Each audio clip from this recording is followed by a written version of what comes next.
Hi there, Claire Winslow here to show you a video today about printing with translucent inks using your jelly plate or gel plate. And as you can see here, I'm mixing up some Akua inks, and we're going to be alternating between prints and ghost prints. And if you don't know what those are, stay tuned. So this is kind of for people who have done a little bit of printing before, but if you are a newbie, you are also welcome. But you're going to be seeing me work on a larger plate today, 16 by 20. I'm using, again, Akua inks, which are soy-based and water-soluble inks.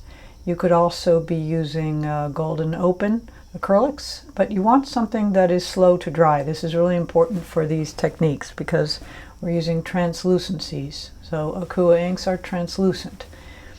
I keep repeating that a lot because if you're using opaque inks, you'll get a different effect. And that doesn't mean you can't use opaque inks, but it'll be different. Anyway, as you can see, I'm using this Quinadrodone magenta to start with, which is a real powerhouse color. And I'm using some masks, which I just cut from your postal envelope made of Tyvek, but it could also be paper. And I'm using really simple cutout shapes. I'm printing my first layer here, and then we're going to build other layers on top. So as you can see, this is a very direct method. It's really fun and rewarding, and we think in terms of layers.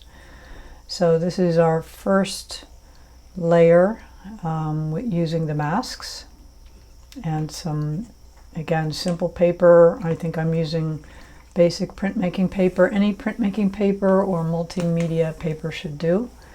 And then we're going to lift off of our masks, and once we do that, the ink is still going to be wet because, as I said before, this is slow drying printmaking inks we're using. But again, you could be using any slow drying acrylic, and that gives you time to keep on working. Now, if you have some weird marks in there in your shapes, you can use some Q-tips to remove them because you have plenty of time. This ink is still damp. So I'm going to clean up this image a little bit so that I can make a ghost print. And sometimes I like to leave some textures in the shapes, and sometimes I like to clean them up. That is up to you, depending on how clean a printmaker you like to be, how neat. Sometimes I like to leave some residue or some strange textures. Okay, now we're going to print the ghost print from that, which is ghost just means the residual ink. You're starting with a brand new sheet. This is a somewhat thin printmaking paper I'm using here. In the description, I'll leave a list of materials for you.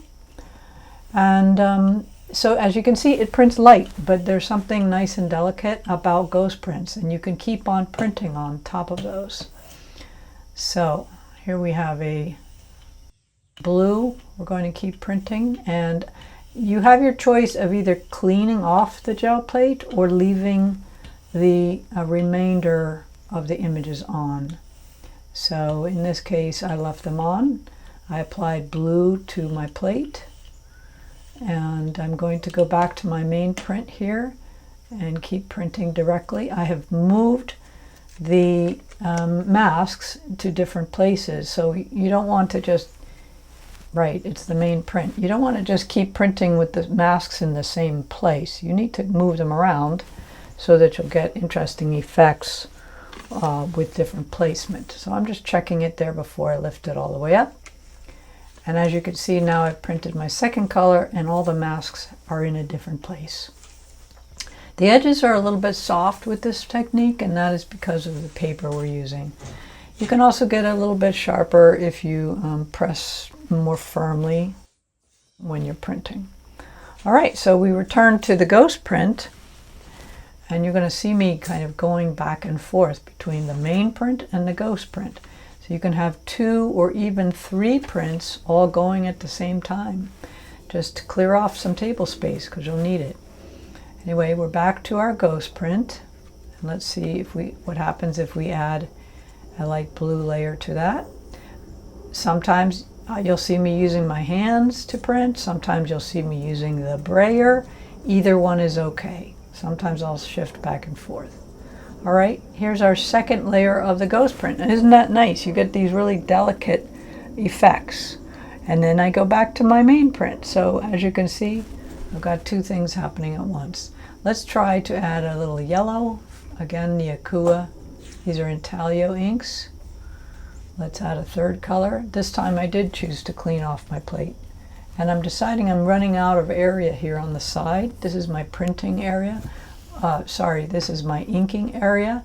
And I usually use a piece of plexiglass for this, which is easily cleanable with soap and water, dish soap and water and a sponge. You want to roll out your inks so that they're nice and thin and smooth on your brayer.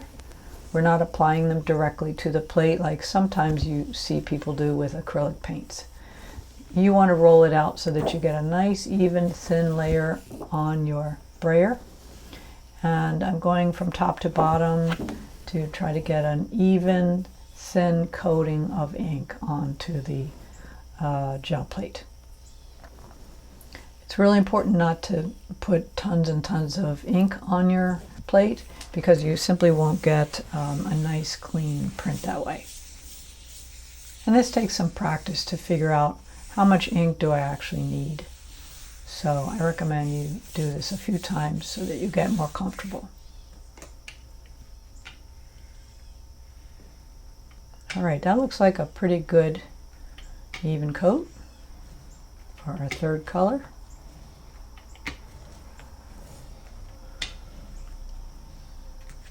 With this technique, I tend not to use a lot of different colors. I tend to just, right now I'm sticking to sort of a primary color scheme. Now you can reuse these masks. As you see, that one was used from before, and I simply turned it over. So even if they're a little bit damp, they're still usable. And if you're using Tyvek, which is that priority mail envelope material, that will last a long time because it's very sturdy, this material. But even if you use paper, you can usually use it a couple of times. I like the Tyvek because it's very thin and it's so easy to work with for printmaking. If you try to use a thicker paper, it's a little bit more difficult. Okay, so last color for your main print, and let's see what happens here. I usually print light to dark. This time I'm going kind of in reverse, going from mid or dark colors to light color.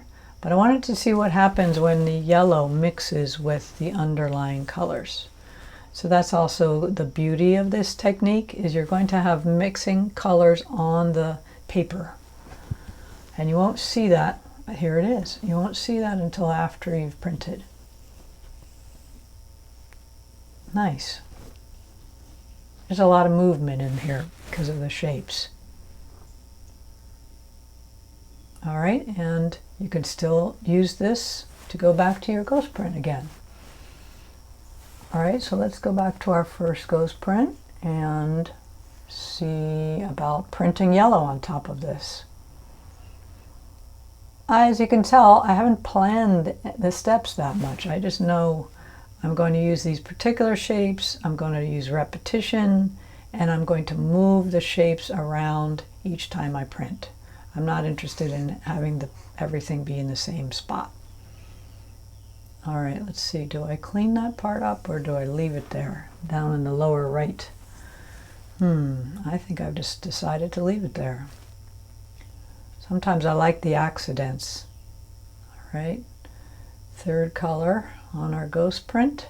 It's going to be soft and subtle. Okay, so it's kind of like almost like a gradation there. But I like the subtlety of those textures.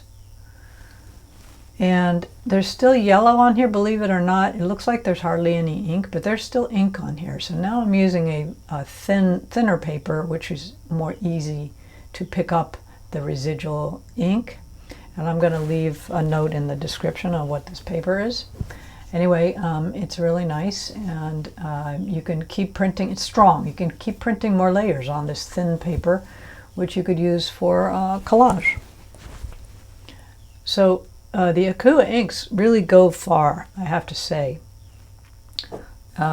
They're a pretty good investment, and I've had these, honestly, sometimes I keep them for years and they're still good. They don't dry out. As long as you keep them, with the lid on, they last a long, long time. So if you like printmaking and printing with translucent colors, I recommend the Akua inks. You don't require any solvents. They're easily cleanable with soap and water. Okay, here we are doing another print using just some scrap paper from a calendar that I had. And I'm always looking to reuse paper, so I just cut up my old calendar in strips, and we're just going to play here with some minimal shapes and kind of a gradation background and layers. Oh, usually you can't move once you put the paper down, you can't really move it usually, but I try to do that anyway. All right, and here you have some nice kind of striations and bars. Okay, let's see, where do we go from here? How about back to the first print? Now we've got ink on the plate, which we're going to now use again. So nothing's wasted. You can keep on printing and printing until there's nothing left on your plate.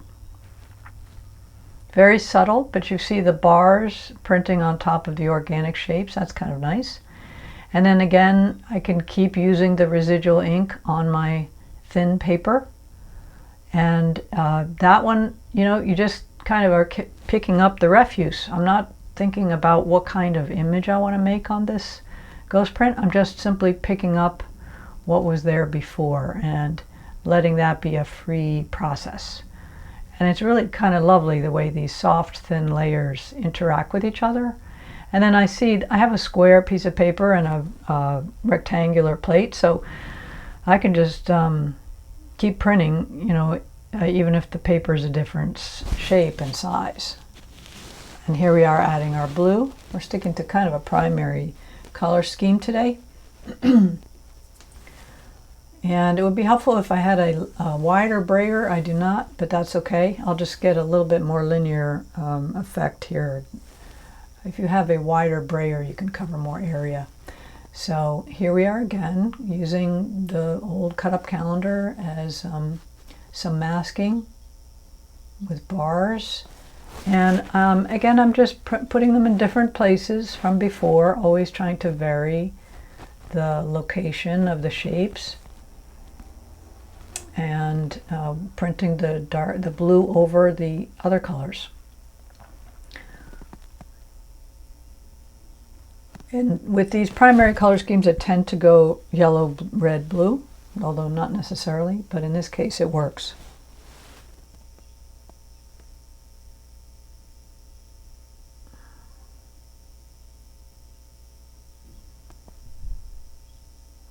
Okay, so you've got some nice color mixing on the paper. The edges are a little bit soft, so that kind of makes it more painterly though, which I kind of like that. And then we're back to our other original ghost print because there's so much ink left on this plate now. So honestly, it's easy to lose track of how many prints you've got going. You just keep them on the side and just pull them up and keep on printing with them. So that's a very subtle blue layer on top of the red and the yellow. And we've still got ink left on the plate. That's quite nice. I think I like this almost better than the main prints. This would be great for collage or a base for a painting or something. All right, now I've mixed a sort of a purple to use as a final layer in my first main print because I felt like I needed one more dark. But we're still just using the same inks and mixing from what we have to make the purple. Yellow and red. Because that Quinadrodone red is very pinkish, it's going to make a nice purple. If you want a hard edge, you can just put a piece of paper like that that's cut, and then you'll get a really hard edge to your shapes. More of the same, and then adjusting sometimes my plate will get a little crooked and you can easily reposition it. Okay, so that was quick, but you saw a last kind of layer on the bottom there. And still more ink to be added to the ghost prints. And the ghost print paper has this nice kind of laid texture on it too. So you can see you get all kinds of effects depending on the paper you're using and then how far you go with the ghosts. I'm pointing out those weird texture areas. I might do something with those. And it's a nice print, so definitely try this method. Let us know in the comments how it goes.